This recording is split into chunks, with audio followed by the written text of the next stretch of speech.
We have a problem. Our church family, not unlike your family, needs different types of spaces to flourish.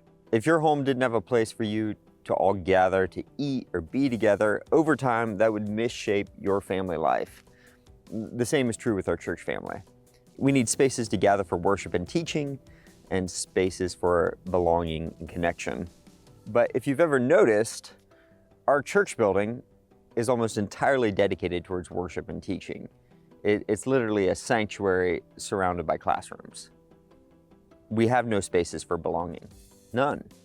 Our vision is to become a church where life transformation is normal, where this deep inner transformation that works in us then overflows into our homes, into our workplace, into our neighborhoods. If this type of life transformation could be fully experienced in a sermon or a classroom, we'd be in great shape. But it can't, and that's our problem. According to Romans chapter 12, this type of transformation isn't just about renewing our minds, but it must also be experienced in our bodies and in community with one another. Life transformation requires spaces for teaching and for belonging, both. But we're missing half the equation. We've known about this for a while, but we've had no near-term solutions. If we added onto our building, it could cost millions of dollars, and we knew that. But then, out of nowhere, God gave us the property next door, Hillview, a 6-bedroom, 5-acre, 3-horse stall farm with a pool. It was totally unplanned, unexpected. At first, we weren't even quite sure how we could use it or leverage it, and it was kind of scary. But then over the past 3 months, as we've been talking and praying and dreaming with church leaders and architects and contractors, we can see it.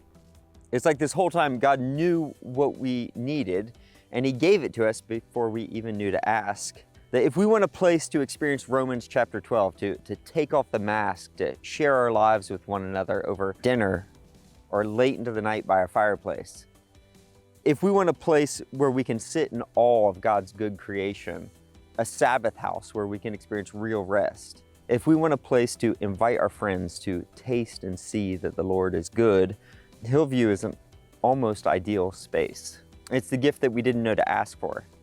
It is a place of belonging, or at least it could be.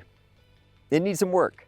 To make this house into a place of belonging that can host not just dozens, but hundreds of people throughout the week, we need $250,000 above and beyond our regular giving. This wouldn't cover everything we'd like to do. The kitchen, the upstairs would still be in need of some updating, but it would give us everything we need to begin leveraging this space for this vision. We could turn some of the tired old rooms into cozy spaces for small groups and one-on-ones. We could create a pathway and parking that connects Hillview with our main property. And at the back of the house, facing the hills overlooking Valley Forge, we could create a great room, the heart of the house, a space full of windows overlooking the beauty of God's creation, where up to 55 people could gather for meals, for sharing their lives, for laughing and crying, for belonging. So I'm pretty excited about this. I hope you are too. And on behalf of the Board of Elders, I want to invite you to prayerfully consider giving an above and beyond gift to our Hillview Fund so that we can see this vision come to fruition, so that we can have this place of belonging where we can invite our friends and family to taste and see that the Lord is good.